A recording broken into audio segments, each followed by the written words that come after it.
fully extended to the chart that you're working off of, looking for the white line to show that it's out to the position.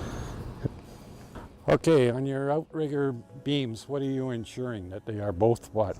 Parallel. You want to get down and look and see that the beams are matching each other. Good. Okay, Jason, what are you ensuring on the wheels of the crane on your setup? That they're bearing no pressure. Okay. Okay, now that you're set up correctly, what other obstructions are you checking out? Checking to make sure you got a minimum 2-foot clearance for your counterweight for your swing. Okay, and if you have less than 2 feet, what must you do? Need to barricade it off. Or stop any access, correct? Correct. Okay, Jason, part of this assessment on the operating part is I'm going to need 3/4 the length of your main boom. Do you want to show me how you compute that into your computer for your main boom? That's the main boom configuration. Main boom, jib stowed. And we're going to go 1 counterweight. We're on the second winch, full span outrigger, 1 part of line. And then 75% of 110 is 82.5 feet, which will scope out.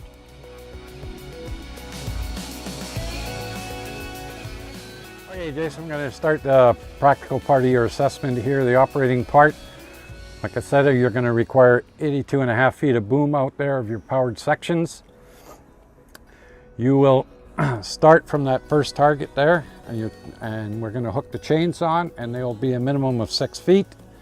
You will touch down in each side of each target, all the way around to each one of these, and all the way back.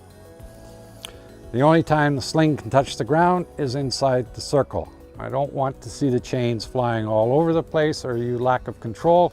If they do start swinging a bit, I want to see that you're able to catch the load and settle them down while it's in the air. You cannot put them on the ground. You have 15 minutes to do this, okay? From the time you leave that first target. Okay. Any questions? Nope.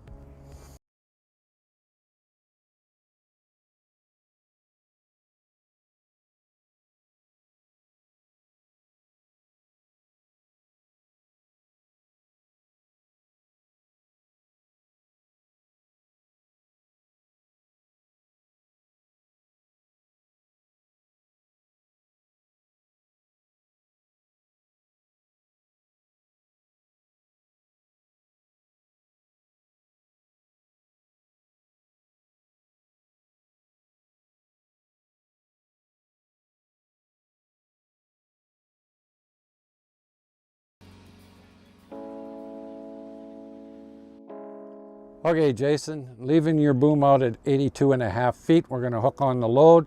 I'm going to set 5 cones in each one of these targets. You will come over top and collapse them down a couple of inches all the way around and all the way back.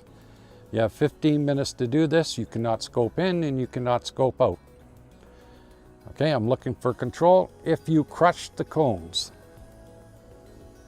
the assessment is over at that stage. Okay. Any questions? Nope.